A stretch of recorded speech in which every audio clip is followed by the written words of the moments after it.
Assalamualaikum warahmatullahi wabarakatuh. Alhamdulillahirabbil alamin wassalatu wassalamu ala asyrofil mursalin sayyidina Maulana Muhammadin wa ala alihi washabihi ajmain. Amma ba'du. Yang kita hormati bersama, yang sangat saya hormati Profesor Al-Habib Abdul bin Muhammad Baharun selaku Rektor Universitas Al-Ahqaf Yaman. Teman-teman yang di Yaman yang sedang menuntut ilmu yang saya hormati, khusus selaku Suriyar PJGNU Mas Agus Asro Halim dan Mas Khosi An-Najah selaku Ketua Tanfidiyah. Teman-teman thalabatul ilmi yang ada di Yaman.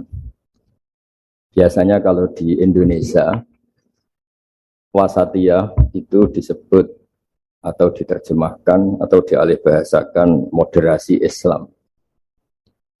Di kamus bahasa Indonesia moderasi itu ditulis sebagai yang berkecenderungan tengah, berkecenderungan tidak ekstrim, baik dalam perilaku maupun paham. Juga dijelaskan moderasi adalah sikap mau mendengar orang lain. Dan alhamdulillah berkahnya teman-teman di Yaman, saya punya kitab Ushulul Wasatiyah, saya baca khatam, dan itu persis seperti keyakinan-keyakinan kita yang punya sanad muttasil sampai manhaj wali songo. Kita punya sekian kasus dalam sikap manhaji. Dulu perempuan itu tidak boleh belajar karena takutnya kalau belajar itu terus bisa nulis, bisa WA-an, terus takutnya bisa pacaran. Tapi lama-lama itu diketahui kalau terlalu lugu malah jadi korban, jadi objek karena mudah diakali, mudah dibully, mudah difitnah. Begitu juga dulu ketika perempuan jadi polisi itu pertanyaannya itu aktivitas lelaki sehingga perempuan tidak boleh. Tapi setelah mendengar beberapa kasus kriminal misalnya pengedaran narkoba itu banyak yang disembunyikan di alat-alat yang khasnya perempuan. Sehingga semenjak dijelaskan polisi kalau itu narkoba disembunyikan di alat perempuan atau alat kelamin, kalau polisinya semua lelaki kayak apa? Sehingga terus mulai tahu pentingnya polisi perempuan.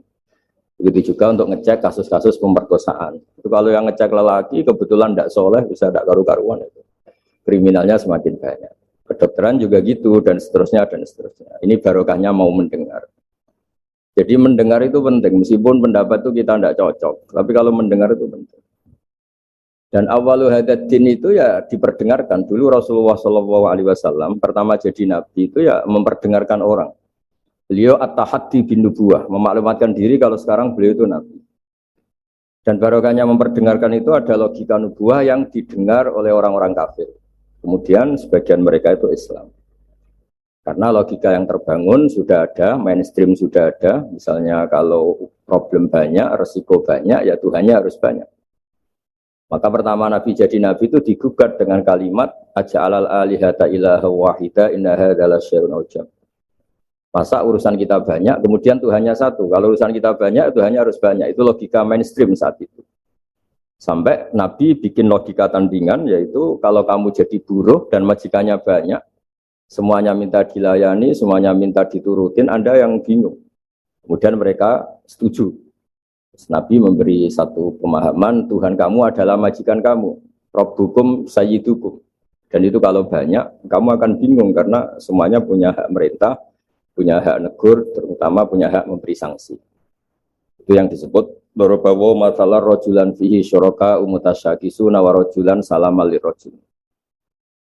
Nah logika-logika permanen ini yang disebut kita nggak boleh ekstrim karena semua cerita dulu Nabi itu sah ya, sah itu meskipun itu nggak pilihan sah mendoakan umatnya kena azab kayak zaman Nabi Nuh, Nabi Soleh. Kalau mereka nggak nerima ajarannya, tapi itu pun setelah mimba jima ja'atumul bayinat atau sebagian ayat disebut hatta ta'tiyahumul bayinat. Jadi sanksi itu setelah kita memberi penjelasan kebenaran itu terang wilo-wilo, sejelas-jelas mungkin. Logika yang nggak bisa ditolak. Itu baru sah kita mengkutuk, baru sah kita menyalahkan. Sehingga semua nabi itu punya kemampuan fatona, kecerdasan yang orang itu nggak bisa ngilang. Dulu misalnya di fikih, orang Medina itu abkhosun nas, orang yang paling buruk dalam timbangan, orang yang sering transaksi tidak cash, tidak nakdan. Misalnya beli mangga masih pentil itu sudah dibayari dengan asumsi jadi mangga tua.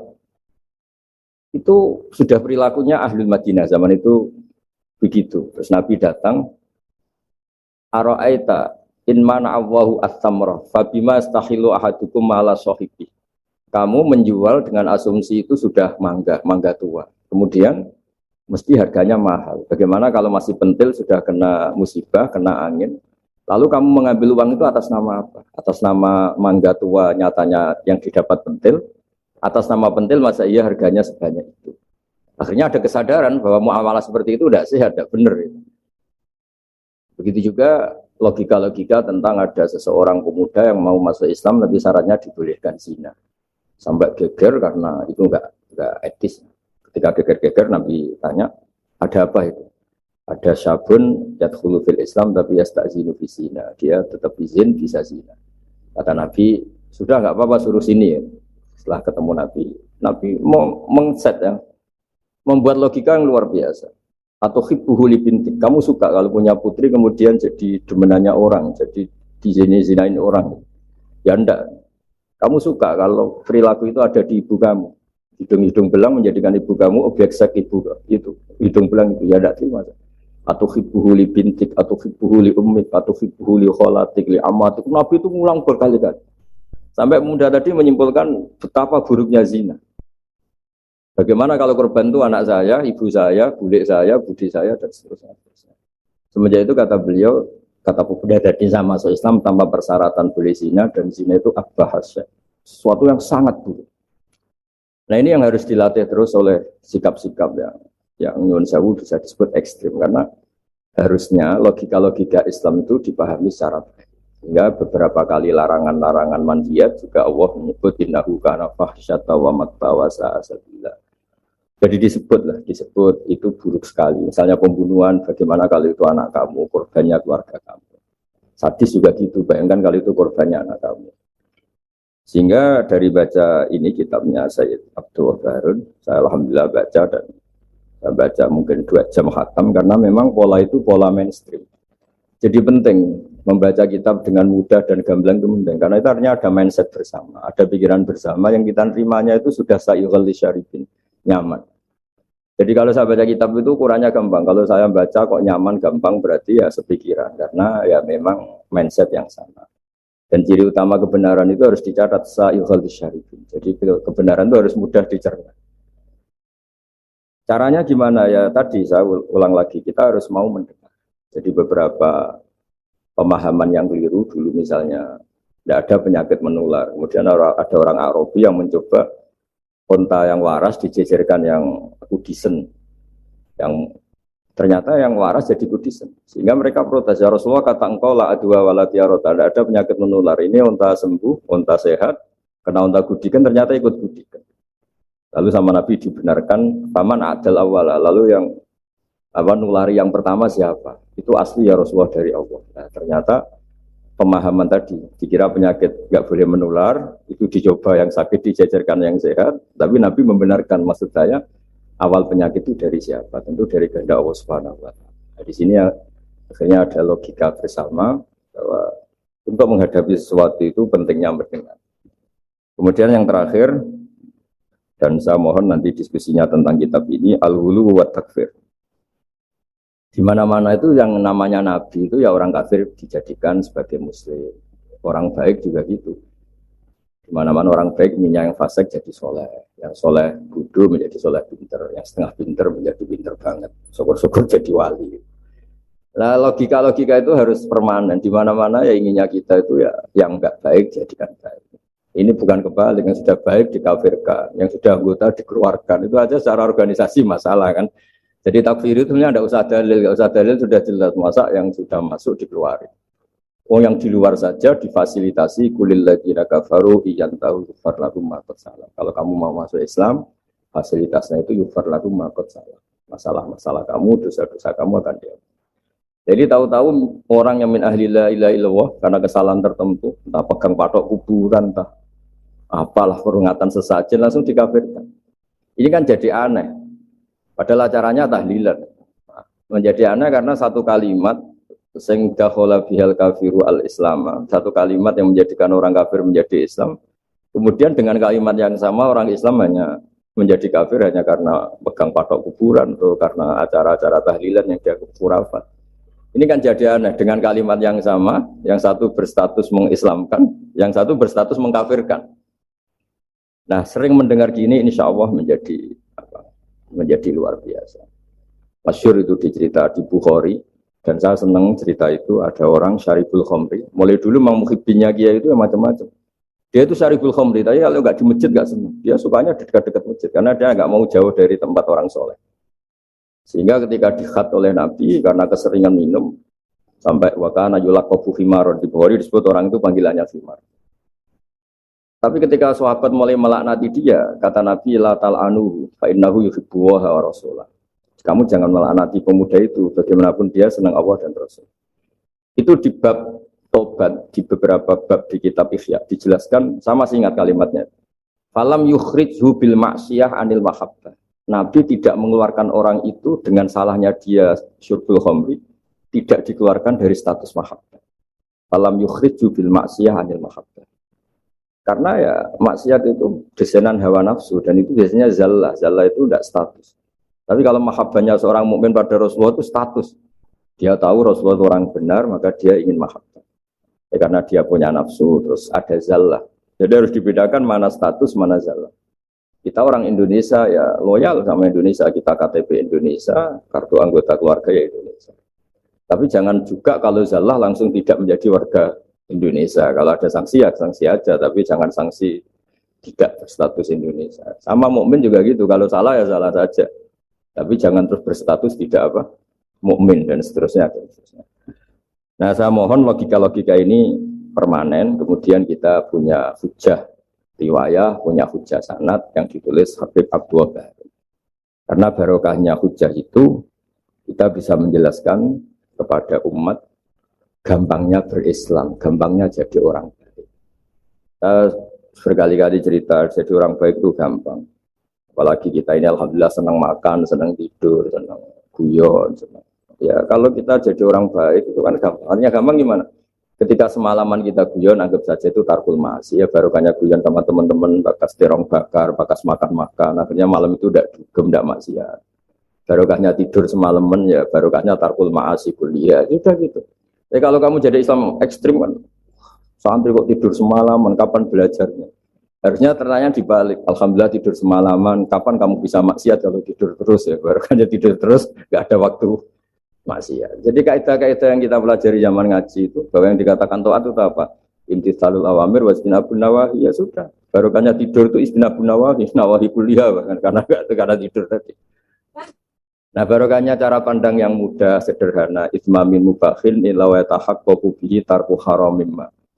Fa'il zamu minas sukun tarkul qatli wa minas sukut tarkul qadaf. Itu ada di kitab Lubul Usul. Orang itu kalau melakukan mubah, pasti saat melakukan mubah itu ada tarkul haram. Tarku haramimma, akan meninggalkan haram apa saja. Makanya perilaku kiai-kiai ya gejol-gejolkan, santri ya gejol-gejolkan. Itu bukan nilai gejol-gejolkannya, tapi istildat bil mubahat, nyaman dengan hal-hal yang dibolehkan Allah. Dan konsekuensi dari itu saat itu juga pasti takul mas. Nah berkahnya berpikir seperti ini jadi enak. Nabi juga sering ketemu anak-anak tanya, ya Umar, mafalan Umar, kabar burung kamu gimana? Hal-hal seperti itu bercengkrama tapi menjadi suasana itu nyaman. Tapi ketika ditanya ayat Islam khairun ya Rasulullah itamu ta'am. Islam itu mangan-mangan asik gitu ya. Islam itu tabassum, Islam itu talqatu wajhin ceria. Jadi dengan tahu kalau itu semuanya adalah tuntunan Islam. Kan termasuk wa fi buti ahadikum shadaqah, Islam itu ya kumpul sama istri. Ya sudah itu kan hal-hal keseharian yang dibutuhkan manusia dan oleh Islam dilegalkan, didukung. Dan saat yang bersamaan dijamin ada ridha Allah karena di situ ada tarkul ma'asi, ada tarkul munkar. Halo. Ya, saya kira demikian, mungkin antum alamu tentang naskah-naskah beliau. Saya hanya tausiah ya, hanya memberi dasar bahwa ini sudah benar, naskah-naskah ini saya belajar khatam alhamdulillah. Dan saya tidak ada yang janggal sama sekali karena tadi ciri utama kebenaran itu labanan khalisan sa'ikhul syarifin. Assalamualaikum warahmatullahi wabarakatuh. Waalaikumsalam warahmatullahi wabarakatuh. Syukron katsiran. Jazakumullahu ahsanal jaza kepada Gus Daha yang sudah menjelaskan secara jelas tentang isi. Mungkin kita langsung beralih terhadap sesi selanjutnya, yaitu tanya jawab dari peserta webinar, baik pertanyaan itu disampaikan via komentar di YouTube ataupun dari via chat via Zoom.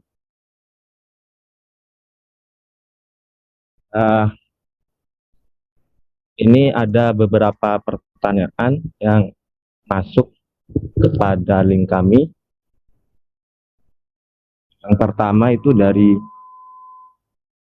saudara Upi Ikhtar tentang Syekh. Beliau pengen bertanya tentang trik Rasulullah dalam menghadapi orang yang hulu biar hati ini terus adem dan tidak jengkel terhadap orang tersebut. Di pertanyaan tentang masalah Rasulullah menyikapi orang yang terlalu ekstrim atau hulu, bagaimana menyikapinya? Langsung kami serahkan kepada Gus Daha untuk menjelaskan. Bismillahirrahmanirrahim. Itu banyak sekali ya cerita-cerita orang yang cara berpikir ekstrim ya, baik cara mendidik istri. Contoh paling gampang yang dalam keseharian perilaku sosial itu misalnya tentang perempuan, tentang istri. Kata Nabi, perempuan itu didesain atau diciptakan dari mindilain akwat, dari iga yang bengkok. Jadi kalau kamu memaksakan langsung lurus pasti patah. Dan kalau kamu biarkan tetap bengkok. Dari situ aja sudah kelihatan Nabi itu ingin satu asumsi bahwa jangan paksakan suatu itu langsung lurus karena desainnya sudah indilain akwat. Sama seperti manusia, desainnya sudah al-insan mahalul khotok wan nisan. Kemudian Anda memaksa harus benar, itu kan jadi aneh. Mahalul khotok kok kamu paksa benar itu. Begitu seterusnya. Jadi pentingnya baca, pentingnya. Begitu juga tentang Nabi Adam. Pertama yang dikenalkan kita tentang Nabi Adam ya, beliau secara lahir diusir dari surga karena kesalahan. Meskipun ada jawaban-jawaban tentang mimbabi hasanatil abrar sayyatul muqarrabin. Itu kan terus menjadikan orang itu begitu nyaman. Saya punya cerita, ada seorang guru dulu zaman Mbah Zubair ngaji di sarang, terus pulang ke Hajen. Dia merasa belum pinter, beliau merasa belum pinter, nggak berani ngajar, takut salah. Itu sama mas saya kajian disebut takut salah itu keangkuhan. Kamu tidak nabi kok takut salah, biasa aja kan. Jadi barokahnya pemakluman terhadap fitrah-fitrah keterbatasan kayak al-insan mahalul khotok wan nisan. Ada keterbatasan manusiawi ini yang menjadikan kita dilatih untuk tidak ekstrim. Terus kedua, kata Nabi, bayangkan kalau itu keluarga kamu, itu anak kamu. Mungkin kalau kita dimaki-maki orang atau disalah-salahin orang kita jengkel. Bayangkan kalau itu anak kita. Bayangkan kalau itu keluarga kita. Masyhur itu di versi kitab Hikam, Sarful Hikam itu. Di antara kenapa Nabi Ibrahim disuruh menyembelih anaknya. Ini versi Sarful Hikam. Di awal juz 2, saya beri penjelasan awal juz 2. Itu di situ dijelaskan. Jadi Nabi Ibrahim mengertikan diangkat ke alam malakut, kemudian sama Allah ditanya, gimana dengan orang-orang yang maksiat di bumi saya?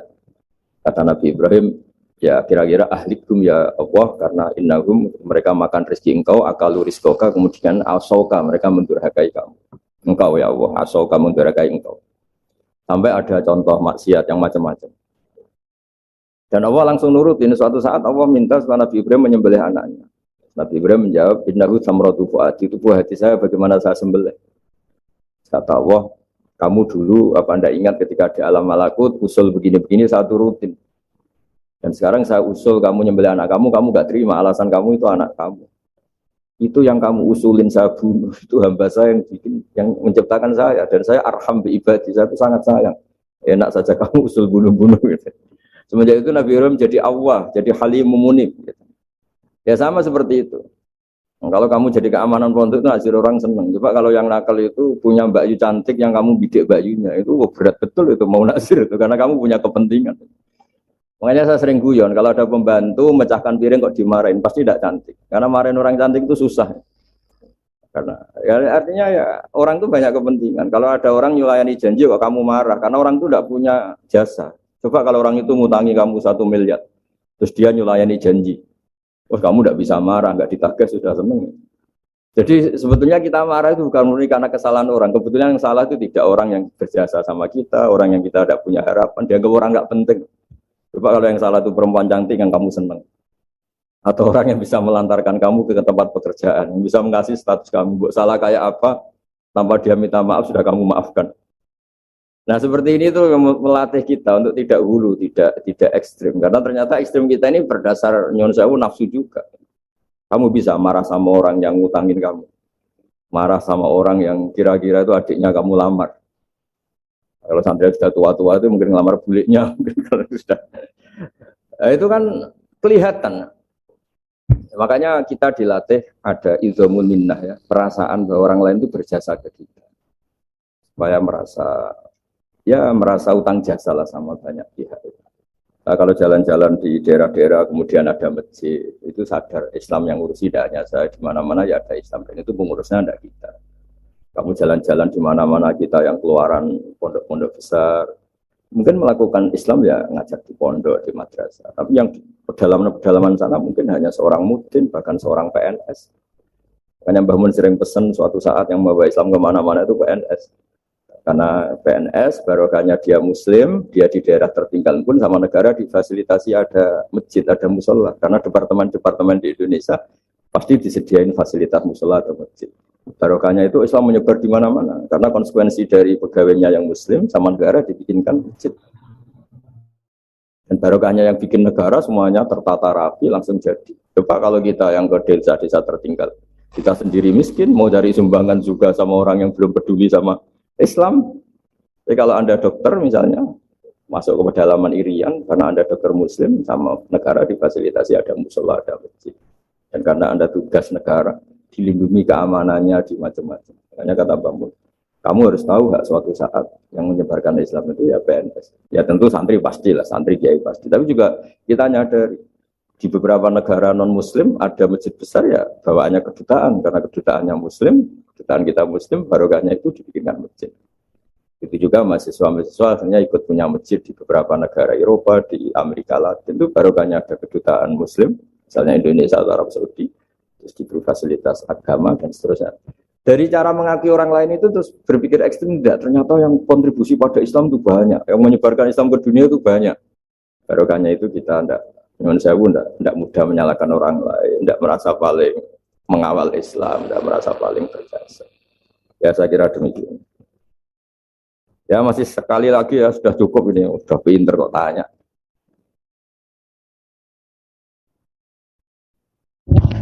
Nah, di sini ada pertanyaan terakhir ya dari via YouTube tentang bagaimana konsep wasatiyah dalam membela negara. Bagaimana cara kita atau ajaran wasatiyah dalam hal-hal yang berhubungan dengan membela negara. Semoga kepada beliau. Bismillahirrahmanirrahim. Kalau wasatiyah ya sampai level berbeda negara ya, beda komunitas. Sebetulnya ada membela negara. Membela dalam negara. Ya. Apa melihat dari negara tersebut? Kalau sampai membela negara dengan arti menjaga wahdatil ummah, ya kita tetap pakai fikih saja. Misalnya kita tetap senang kalau al-mu'min itu siapa, al-muslim itu siapa. Al-muslim itu man salim al-muslimun min lisanihi wa yadihi. Orang Islam itu orang yang orang lain itu tidak mendapat kesulitan karena perilaku dia ya, baik perilaku lisan maupun perilaku min lisanihi wa yadihi. Jadi kita dukung stabilitas negara. Kalau negara ini kacau juga orang Islam dari pekerjaan susah. Kalau negara stabil kan tidak yaktulu ba'duhum ba'da, tidak saling bunuh, tidak saling apa. Tapi kalau barokahnya kita dukung negara dengan makna stabilitas terjaga kan, yang orang-orang miskin bisa kerja di pabrik, guru-guru bisa ngaji, orang Islam bisa sholat nyaman. Jadi sebetulnya mencari dalil-dalil gitu itu mudah. Dalam keseharian kita pasti komitmen pertama orang di biat Allah atau akhdul mitsaq itu ya latas fikuna dima'akum wa la tukhrijuna anfusakum min diyarikum. Orang tidak ditumpahkan darahnya, tidak diusir atau tercerabut dari komunitasnya. Caranya gimana? Ya negara ini harus stabil. Nah, caranya stabil gimana? Ya kita tidak ngambil sikap-sikap yang kontraproduktif, yang ekstrim.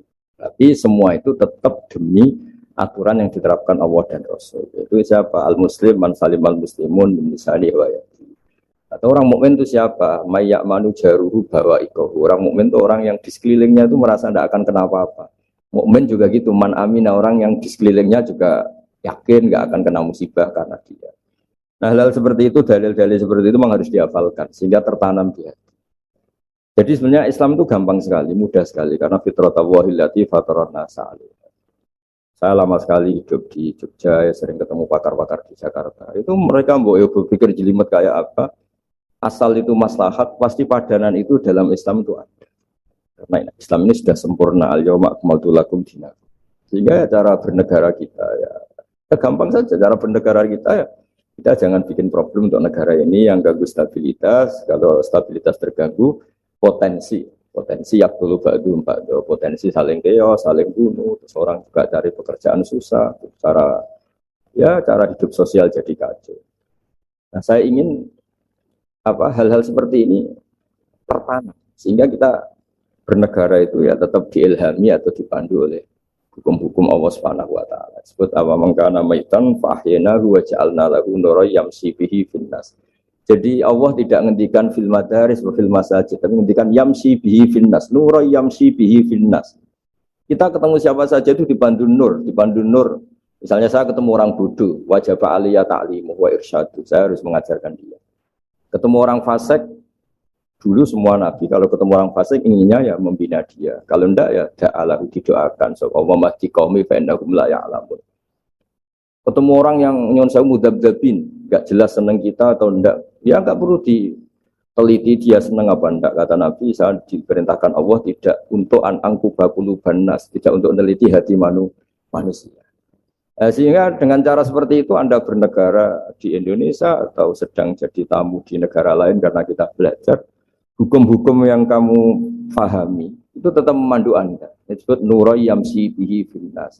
Selalu membawa nur yang kita bawa kemana-mana saat kita ketemu komunitas yang macam-macam, pengalaman yang macam-macam. Makanya saya semohon-mohonnya tradisikan menghafal. Itu sanad kita. Guru-guru kita di sarang, di mana-mana, keluarga saya sendiri. Nomor satu itu hafalan. Karena barokahnya hafalan itu misalnya kita mau menyakiti orang lain atau bikin sesuatu yang jadi bumerang ya bagi bangsa ini, langsung ingat al-muslim man salimal muslimun min lisanihi wa yadihi. Jadi intinya terbiasa berpikir supaya kita jadi orang Islam yang benar-benar orang yang salimal muslimun min lisanihi wa yadihi. Ya saya kira demikian dan mohon maaf atas segalanya. Assalamualaikum warahmatullahi wabarakatuh.